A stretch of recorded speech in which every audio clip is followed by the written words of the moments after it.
안녕하세요. 축구 전문 기자 한준입니다. 마침내 2026 북중미 월드컵 본선 직행 티켓이 걸린 아시아 최종 예선의 막이 오릅니다. 논란 속에 출발한 홍명보 감독 2기 체제의 대한민국 축구대표팀은 어떤 모습일지 9월 5일 목요일 저녁 8시 서울 월드컵 경기장에서 첫 선을 보이게 되는데요. 홍명보 감독이 주장 손흥민 선수를 중심으로 한 유럽파 스타 선수들과 또 K리그파 신예 선수들의 조합을 어떻게 구성할지, 사상 처음 A매치를 통해 대결하는 팔레스타인의 전력은 어떤지 최근 출간된 유럽 풋볼 스카우팅 리포트의 북중미 월드컵 예선 가이드북의 분석 자료와 더불어 총정리해드리겠습니다. 본격적으로 축구 소식을 전해드리기 전에 여러분이 놓치고 있는 지원금 최대 128만원 딱 30초만 전해드리겠습니다. 아이폰 갤럭시 필요할 때 여기 모르면 큰 손해입니다. 전환지원금 최대 50만원의 비밀 지원금까지 놓칠 수 있거든요. 아정당에서는 부가 서비스 가입 없이 지원금 최대로 받고 지금 주문하면 오늘 바로 받아볼 수도 있습니다. 약정 끝난 인터넷 가전 렌탈도 가만히 두면 최대 78만원이나 손해라는 사실, 법이 정해준 지원금이니 챙겨 받으시길 바랍니다. 마지막으로 아정당은 이사도 유명한데요. 제휴업체들이 얼마나 베테랑이면 이사 중 물품 파손 시 본사에서 최대 1,000만원까지 보상해주고 국내 유일 이사 당일 불만족 시 전액 환불해주는 보장 이사 상품도 있습니다. 아정당은 365일 주말에도 밤 10시까지 무료 상담 가능하니 꼭 전화해보세요. 휴대폰, 인터넷, 가전 렌탈에 이사 청소까지 정당하게 받자. 아정당. 2026 피파 월드컵 아시아 3차 예선 첫 경기 팔레스타인과의 경기는 한준TV에서 입중계로 실시간 소통을 통해 전해드릴 예정입니다. 저녁 7시 30분부터 입중계를 시작하고요. 또 경기 하루 전인 9월 4일 수요일 오후 1시 30분에는 축구 지도자 스페셜 게스트를 초청해 이 경기를 전망하고 또 전술적인 면을 분석하는 시간도 준비했으니까요. 한준TV 구독, 좋아요, 알림 설정으로 한준TV의 라이브 방송, 입중계 방송도 함께 해주시기 바랍니다. 우선 대표팀 소식을 전하기에 앞서서 정말 좋은 소식이 있었죠. 츠르베나 즈베지다를 떠나 네덜란드 명문 클럽 페예노르트로 이적한 황인범 선수, 페예노르트가 마침내 공식 발표를 했는데요. 구단 자체 전용기까지 띄워서 데려올 정도로 지금 빡빡한 대표팀 일정 속에서 계약 절차를 무리 없이 진행하기 위해서 정말 특별 대우를 해준 것입니다. 황인범 선수가 마침내 페예노르트의 유니폼을 입고 또 첫 인터뷰까지 진행했는데요. 페예노르트 공식 홈페이지의 메인 화면에는 여러 여름 영입생들이 있었지만 황인범 선수를 가장 크게 대문짝만하게 소개하고 있습니다. 그 이유는 가장 큰 기대를 보내고 있는 선수이기 때문입니다. 구단 역대 최고액 이적료인 1,000만 유로의 이적료를 지불하고 데려온 선수로 알려지고 있는데요. 물론 이적료 조건에 대해서 공식적으로 공개하지는 않았지만 츠르베나 즈베지다가 유럽 5대 리그 외의 팀으로 황인범 선수를 이적시키기 위한 바이아웃 조항 금액이 800만 유로로 알려졌거든요. 이 800만 유로를 아약스와 페예노르트가 모두 충족시켰지만 페예노르트가 더욱더 적극적으로 황인범 선수에게 접근을 했고 연락을 취했고 정해져 있는 800만 유로 외에 향후 활약에 따른 보너스 조항으로 1,000만 유로의 이적료를 츠르베나 측에 보장해주는 파격적인 조건까지 내걸 정도로 황인범 선수를 강하게 원했습니다. 사실 페예노르트 같은 경우에는 스토크시티에서 활약하고 있는 배준호 선수와도 협상을 했던 것으로 알려져 있는데요. 덴마크 출신의 명장 프리스케 감독이 황인범 선수를 굉장히 강력하게 원했다라고 하고 또 황인범 선수와 2028년까지 4년 장기 계약을 체결할 정도로 큰 신뢰를 보내고 있습니다. 여러모로 황인범 선수에 대한 기대감이 높은 가운데 등번호도 4번 핵심 미드필더를 뜻하는 역할을 맡기겠다라는 것을 보여주고 있는데요. 페예노르트는 구단 공식 홈페이지를 통해서 베테랑 한국 선수 황인범과 계약을 체결했다고 소개하면서 너무나 반가운 영입이라고 했습니다. 이 일정 이후 곧바로 한국으로 날아오고 있는 황인범 선수인데 팔레스타인과의 경기를 출전하는데 무리가 없는 그런 훈련 일정도 구성하고 있다고 하니까요. 여러모로 한국 대표팀에서도 페예노르트에서도 황인범 선수의 이 미드필더에서의 역할이 중요한 상황이겠죠. 페예노르트는 세르비아 챔피언인 츠르베나에서 온 황인범 선수에 대해서 4년 계약을 체결했고 또 황인범 선수가 이곳에 오게 되어 매우 기쁘다라는 소감을 전하면서 츠르베나에서 함께 뛰었던 동료 선수 우로시 스파이치로부터 페예노르트에 대한 얘기를 많이 들었다고 했어요. 스파이치 선수도 페예노르트에서 활약을 했던 선수이기 때문인데요. 본인이 이제 유럽 커리어에서 3번째 팀이고 또 해외 커리어에서는 4번째 팀을 벌써 경험하게 됐거든요. 미국 메이저리그 사커에 소속된 밴쿠버 화이트캡스를 시작해서 러시아의 강호 루빈 카잔, 그리스의 명문 클럽인 올림피아코스, 세르비아의 명문 클럽인 츠르베나를 거쳐서 네덜란드의 페예노르트에 오게 됐는데 루빈 카잔도 러시아의 상위권 팀이긴 하지만 올림피아코스 츠르베나 같은 경우에는 그리스와 세르비아의 절대적인 최강팀이거든요. 페노르트 역시 아약스, PSV 에인토벤과 함께 3강 체제를 이루고 있고 그 3강 중에는 조금은 세 번째로 평가받고 있긴 하지만 어찌됐거나 유럽 전체의 역사를 봤을 때는 유로피언컵 우승이라든지 유에파컵 우승 등 유럽 축구계의 최고의 대항전에서 챔피언에 오를 정도로 또 수많은 스타 선수들을 배출했던 네덜란드를 대표하는 팀이기 때문에 황희찬 선수 본인도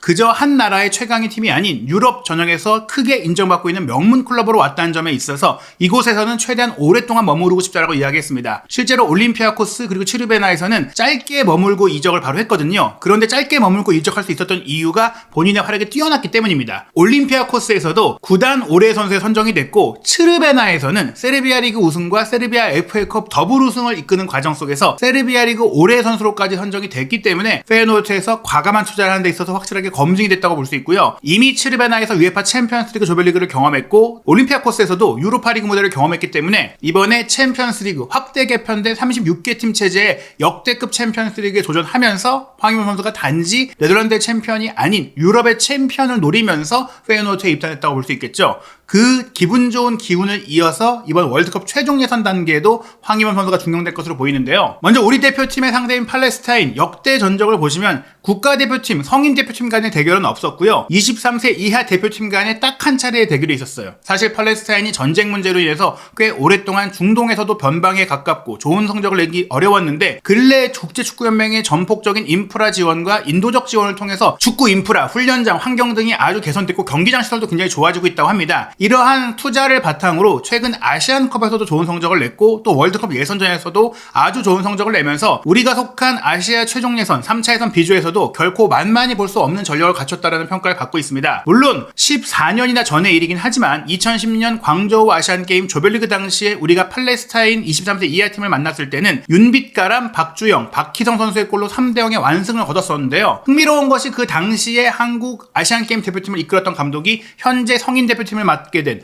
홍명보 감독이라는 점입니다. 당시 아시안게임 금메달이라는 목표를 이루지는 못했지만 조별리그에서는 굉장히 강한 모습을 보이면서 이제 4강까지 올라갔고 아쉽게 이제 동메달로 우승이라는 꿈을 이루지는 못했었어요. 그 당시에는 2012 런던 올림픽을 준비하던 멤버들이 조금은 어린 연령대로 23세 이하 팀이지만 사실상 21세 이하 팀의 형태로 운영을 하면서 연속성을 가지고 결국엔 런던 올림픽의 동메달을 획득하는 결과를 냈었는데요. 당시 뛰었던 선수들은 이범영 골키퍼를 비롯해서 김주영, 홍정호, 오재석, 홍철, 김보경, 윤빛가람, 조영철, 김민우, 박주영, 박희성 등 일부 선수들을 제외하고는 대부분이 런던 올림픽에 참가한 선수들이었습니다. 당시 뛰었던 팔레스타인 선수들 중에서도 그렇지만 이 경기를 뛰었던 선수들은 물론 14년 전에 연령별 팀 선수들이긴 하지만 이번 AMF 대표팀에 뽑힌 선수는 없거든요. 그래서 당시 서로의 맞대결의 경험이 있는 선수는 없는데요. 그렇다면 팔레스타인의 전력은 어떤지 최근 출간된 유럽 풋볼 스카우팅 리포트 2014-2025의 특별 부록으로 제공되고 있는 북중미 월드컵 예선 가이드북의 내용을 소개할 수 있는 저희가 권리를 출판사와 저자로부터 받게 됐고 저희가 이번 영상이 아닌 다음 대표팀 경기 영상을 통해서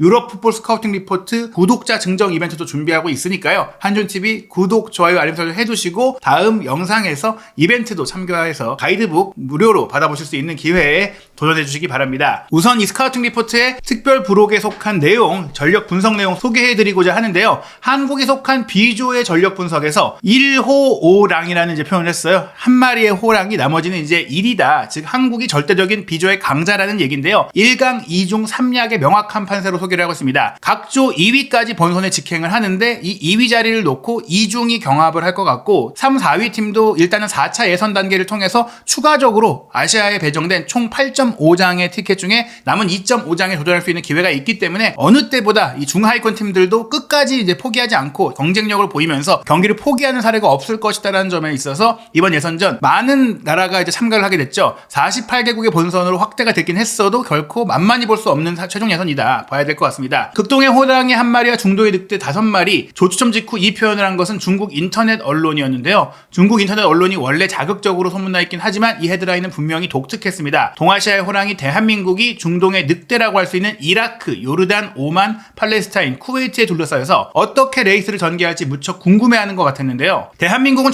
1986년 이후 무려 11회 연속 월드컵 본선 진출을 노리고 있습니다. 아시아 국가 중에 월드컵 출전 횟수에 관한 대한민국과 비교할 수 있는 나라는 그 어디에도 없는데요. 대한민국의 월드컵 업적은 그야말로 압도적이죠. 아시아에 할당된 본선 티켓이 8.5장으로 크게 늘었기 때문에 대한민국의 11회 연속 출전 가능성도 매우 크다라고 할 수 있습니다. 현재 대한민국의 전력도 역대 최강으로 평가받고 있는데요. 프리미어리그 득점왕 출신인 토트넘의 손흥민, 저돌적인 윙어 울버햄튼의 황희찬, 천재 미드필더 파리 생제르맹의 이강인, 괴물 수비수 바이에른 뮌헨의 김민재 선수와 박스투박스 미드필더로서 조율사인 페예노르트의 황인범 선수까지, 또 이선 전지역을 아우르는 마인츠의 이재성 선수 등 유럽 프로 무대에서 활동 중인 선수들이 그 어느 때보다 많습니다. 경쟁력 자체가 과거와는 아예 다르다는 얘기인데요. 물론 선수 또한 구성이 좋다고 해서 꼭 좋은 결과를 낸다는 보장은 없죠. 카타르 아시안컵에서 참담한 실패가 바로 그 증거였습니다. 당시 사령탑이었던 위리겐 클린스만 감독은 역대 가장 큰 비판을 받으면서 물러났는데요. 축구협회는 클린스만 감독의 후임으로 레전드 홍명보 전 울산 감독에게 대표팀 지휘봉을 맡겼습니다. 선임 당시에 많은 문제들이 있었지만 일단은 출항하게 됐고, 이제 앞으로는 홍명보 감독을 중심으로 월드컵 예선을 뚫어내고 본선에서 좋은 성적,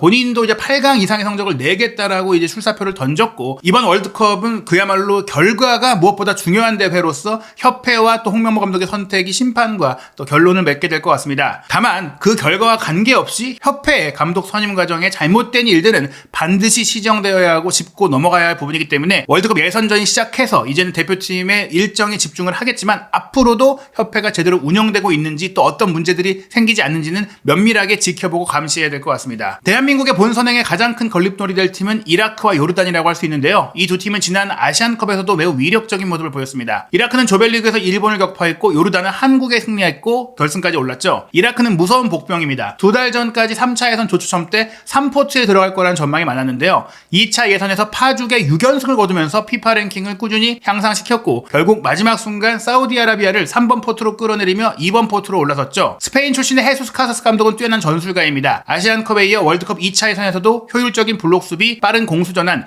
날카로운 다이렉트 플레이로 상대를 압도했고요. B조 1위를 노리는 한국이 가장 경계해야 할 팀이라고 할 수 있습니다. 요르단도 결코 만만치 않죠. 대한민국은 이미 지난 아시안컵 준결승에서 요르단의 위력적인 압박과 전광석화 같은 속공에 속절없이 무너진 바 있습니다. 물론 당시 사령탑이 한국 축구 역사상 최악의 감독이었던 클린스만이었다는 점을 간과해서는 안 되겠죠. 그럼에도 2차 예선에서 보여줬던 요르단의 실력은 매우 까다로워 보입니다. 한국은 당시의 실패를 교훈 삼아 철저히 준비해야 할 것입니다. 한국이 이라크 요르단전만 잘 넘긴다면 오만, 팔레스타인, 쿠웨이트전에서는 비교적 편한 승부를 펼칠 것으로 기대하고 있는데요. 사실 전력상으로는 대한민국이 월등히 우세하다는 것을 부인할 수 없겠죠. 문제는 원정 경기의 스케줄입니다. 상대팀이 모두 중동에 몰려있기에 이동거리 및 컨디션 조절이 쉽지 않은 상황인데요. 상대국 경기장의 잔디 상태도 그리 좋아 보이지 않기 때문에 전력 외적의 변수들이 어떻게 작용하느냐가 관건이 될 것 같고, 근데 이제 중동 원정뿐 아니라 서울 월드컵 경기장의 잔디 상태도 좋지 않기 때문에 한국 대표팀의 우수한 기술 좋은 유럽파 선수들의 기술이 제대로 발휘될 수 있을지가 가장 큰 내부의 적이라고 할 수 있겠습니다. 한국 대표팀의 전력에 대해서 유럽 풋볼 스카우팅 리포트는 공격에 있어서는 아시아 최강의 윙 어택을 갖췄다라고 분석했어요.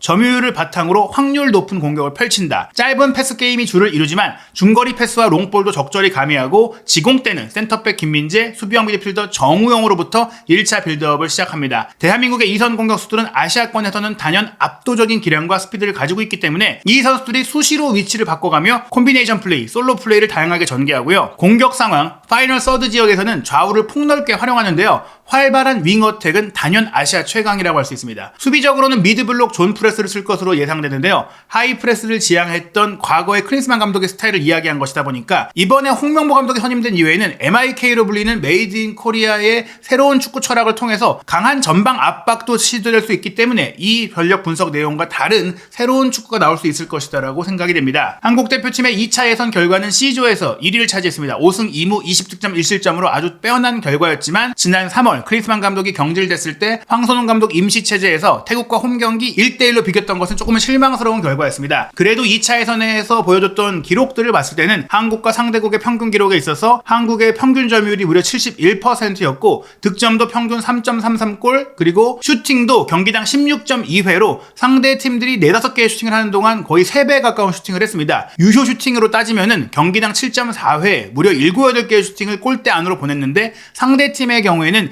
유효 슈팅이 1.2회로 겨우 하나밖에 없을 정도로 한국이 압도적인 경기를 펼쳤다고 볼 수 있습니다. 한국 대표팀이 이번에 선발한 선수들 중에서는 새로운 선수가 꽤 많습니다. 공격 라인에는 아직 A매치 데뷔전을 치르지 않은 오세훈 선수가 있고, 미드필드 라인에는 양민혁 선수, 그리고 엄지성 선수와 정호연 선수 등도 주목할 만한 K리그 출신의 선수들이죠. 물론 엄지성 선수는 현재 스완지 시티로 이적해서 잉글랜드 챔피언십 무대를 누비는 새로운 유럽파가 됐습니다. 수비 라인 같은 경우에는 풀백 라인의 새로운 변화가 주목이 되는데요. 강원FC에서 양민혁 선수와 함께 측면에 이끌고 있는 오른쪽 풀백 황문기 선수, 그리고 인천 유나이티드의 핵심 선수로 어린 나이에 맹활약을 하고 있는 레프트백 최우진 선수, 물론 이 선수들이 출전할 수 있는지 여부는 지켜봐야 되겠지만 일단은 울산 HD에서 인연을 맺었던 이명재, 허령호 선수 등이 먼저 나오지 않을까라고 전망을 할 수 있겠습니다. 기본적으로 4-2-3-1 포메이션을 쓰는 홍명보 감독이 최전방에 울산에서 인연을 맺었던 주민규 선수를 내세울 수도 있겠지만 유럽에서 활약하고 있는 좋은 폼을 갖고 있는 황인찬 선수를 최전선에 내세울 수 있다라는 전망을 스카우팅 리포트에서 했고요. 홍명보 감독 본인도 왼쪽 측면을 가장 편안해하는 것 같다라고 말한 손흥민 선수는 왼쪽 측면에, 그리고 본인이 가장 선호하는 포지션인 오른쪽에 이강인, 공격 미드필드 자리에 이재성 선수가 뛰면서 부지런히 뛸 것 같고요. 수비형 미드필더로는 정우영 선수가 울산에 최근에 입단하기도 했죠. 포백 앞에서 빌드업을 하고 황희범 선수가 이재성 선수와 정우영 선수의 사이에서 조금은 역삼각형 미드필드를 이루면서 공격적인 역할도 하면서 후방 빌드업도 내려서 함께하는 그런 형태가 될 것 같고, 센터백 라인은 다시 복귀한 김영과 선수와 김민재 선수가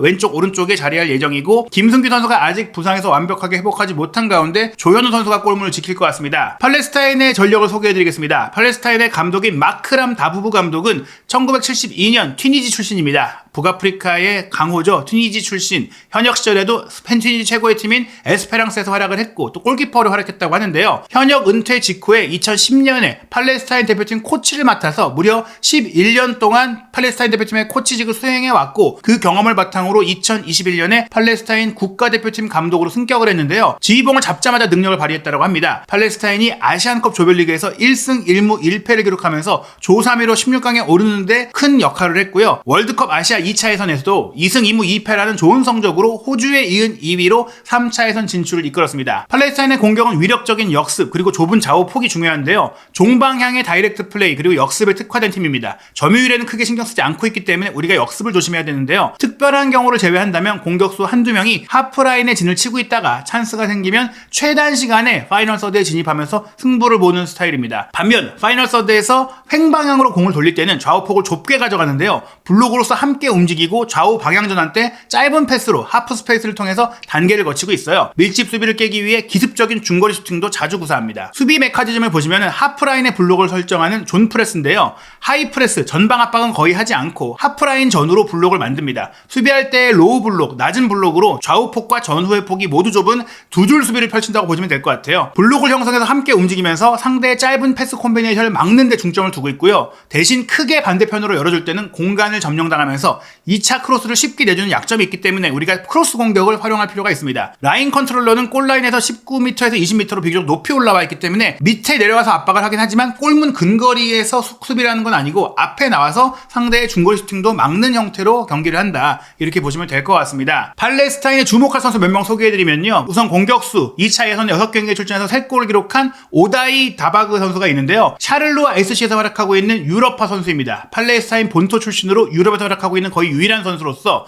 주전 센터포워드이고요. 탄탄한 체격에 몸 동작이 민첩하고 볼키핑, 패스, 드리블, 문전 처리 등 다방면에서 장점을 보이고 있는데 무엇보다 이 빠른 속도를 함께 갖고 있다 보니까 역습에 최적화되어 있는 선수입니다. 미드필더인 타메르 세얌 선수는 주 위치가 레프트 윙인데 상황에 따라서 최전방에도 올라갈 수 있는 화려한 드리블러, 상대 수비를 돌파하고 칼날 패스도 뿌릴 수 있는 날카로운 이성 공격수라고 하고요. 왼발 중거리 슈팅과 왼발 직접 슈팅 능력도 갖고 있고 다바그와 더불어서 팀의 전문 페널티키커이기도 합니다. 팔레스타인계 이민 2세로 스웨덴 말메에서 태어나서 스웨덴 축구의 경험도 갖고 있는 수비수 미셸 테르마니니도 주목해야 되는데요. 본래 이중 국적으로 스웨덴에서도 주목을 받은 선수인데 팔레스타인 국적을 택하면서 팔레스타인 23세 이하 팀을 거쳐서 국가대표가 됐고 안정적인 라인 컨트롤과 안정된 커버 플레이, 후방의 빌드업도 이끄는 선수라고 합니다. 그 외에 186cm의 장신 공격수인 자이드 쿰바르 같은 경우도 전방에서의 높이를 활용한 공격이 위협적이고, 또 중앙 미드필더로서 팔레스타인 전술 운영의 핵심인 모하메드 라시드 스미스 같은 경우도 박스 투 박스로 움직이면서 정확한 패스를 뿌리는 선수이기 때문에 이 선수를 봉쇄하지 못하면 역습 상황에서 한 방에 무너질 수가 있습니다. 그리고 강력한 오른쪽 풀백 무사브 알 바타드 같은 경우에는 팔레스타인의 카일 워커로 불리는 선수로서 오른쪽 측면에서 굉장한 공격력을 갖고 있고 또 태클 성공률 1위일 정도로 상대의 측면 공격을 끊어내는데도 굉장히 강력하기 때문에 우리가 주의해야 될 측면 자원이고, 이 선수가 또 손흥민 선수를 맞상대할 것이기 때문에 더더욱 주목해봐야 할 것 같습니다. 말씀드린 대로 팔레스타인은 월드컵 아시아 2차 예선 I조에서 2승 2무 2패를 기록했는데요. 방글라데시를 상대로는 5대0 대승을 거뒀고 또 방글라데시에 두 번 모두 승리하면서 3차 예선에 오게 됐는데 레바논을 상대로도 이 무승부를 득점 없이 거뒀거든요. 수비적으로 안정된 경기를 했고 호주를 상대로 두 번 모두 졌는데 0대5 패배도 있었지만 0대1의 석패 경기도 있었다는 점, 그 경기가 먼저 있었다는 점에 있어서 팔레스타인이 호주를 상대로도 치열한 경기를 했다는 것을 볼 수 있으니까 결코 방심해서는 안 된다고 할 수 있겠습니다. 팔레스타인은 4-4-2 대형으로 선수비 후역습의 자세를 취하고 있어요. 장신 쿤바르, 발빠른 다바그를 투톱으로 두고 왼쪽에 세얌, 오른쪽에 아부아르다가 측면에서 좋은 패스 크로스를 뿌려내는 형태로 경기하고 있습니다. 수비할 때는 이 두 명이 앞에 남아있고 모두가 내려와서 라인을 좁히고 방어를 하게 되는데요. 우리 대표팀은 라인이 좁은 상태에서 이 선수들을 측면 파괴를 통해 공략해야 될 것 같고, 또 상대가 신체 조건이 좋은 편이기 때문에 오히려 신체 조건상으로 함께 맞불을 놓는 주민기 선수를 두기보다는 속도감 있는 플레이가 필요하다. 또 라인을 높인 채로 중원 압박을 하기 때문에 황희찬 선수를 최전방에 놓고 손흥민 선수를 왼쪽에 놓고 황희찬, 손흥민이 무한 스위칭으로 최전방에서 오가면서 플레이하게 될 가능성이 충분히 있고요. 오른쪽 측면에서는 이강인 선수가 가운데로 접고 들어오면서 날카로운 수루 패스, 대각선 패스를 뿌릴 것 같고, 중앙 공격 미드필더로는 이재동 선수가 전방 압박을 하면서 또 이 사이사이에 서로의 스위칭 플레이, 손흥민, 황희찬, 이강인, 이재동 선수가 서로 활발하게 위치를 바꿔가면서 상대를 혼란시킬 것 같습니다. 뒤에서는 황인범, 정우영 선수가 지원을 하고요. 왼쪽 풀백에 본래 허령호 선수와 출전이 예상됐는데 김문환 선수가 부상으로 대표팀에서 낙마하게 됐고, 그 과정 속에서 아마 서령호 선수가 오른쪽으로 가고 이명재 선수가 왼쪽에 배치돼서 오른쪽에 지금 선발된 풀백이 처음 대표팀에 뽑힌 황문기 선수라든지 아직 경험이 좀 필요한 최준 선수라는 점에 있어서 울산 HD 라인, 이명재, 서령호 라인이 왼쪽 오른쪽을 맡을 가능성이 높아 보입니다. 센터백 라인은 익숙한 김영권, 김민재 선수가 지킬 것으로 보이는데 과연 어떤 플레이가 실제로 나올지는 경기 당일 마지막 훈련까지 지켜본 이후에 결정될 것 같습니다. 이번 A매치 기간에는 유럽에서는 UEFA 네이션스 리그 일정이 진행되고 아시아 월드컵 최종 예선 일정이 아무래도 가장 크게 주목을 받고 있는데요. 9월 5일 7시 35분에는 일본과 중국의 경기, 뜨거운 경기가 좀 예상되고 있고요. 북한은 밤 11시에 우즈베키스탄과 경기하고 한국 대표팀은 팔레스타인과 오후 8시에 경기를 치르게 됩니다. 신태용 감독이 이끌고 있는 인도네시아는 강적 사우디아라비아와 9월 6일 새벽 3시에 경기를 하니까요. 이 경기까지도 저희가 응원해봐야 될 것 같고요. 또 9월 6일 새벽에는 유럽 네이션스 리그의 빅매치들이 있어요. 3시 45분에 포르투갈 대 크로아티아, 세르비아와 스페인의 경기가 있고 9월 7일 새벽 3시 45분에는 프랑스와 이탈리아의 빅매치도 있습니다. 한준TV는 이번 월드컵 예선 일정, 한국 대표팀의 경기, 전경기 입중계로 여러분과 실시간 소통할 예정입니다. 한준TV 구독, 좋아요, 알림 설정으로 한준TV의 입중계 알림도 놓치지 않으시기 바랍니다.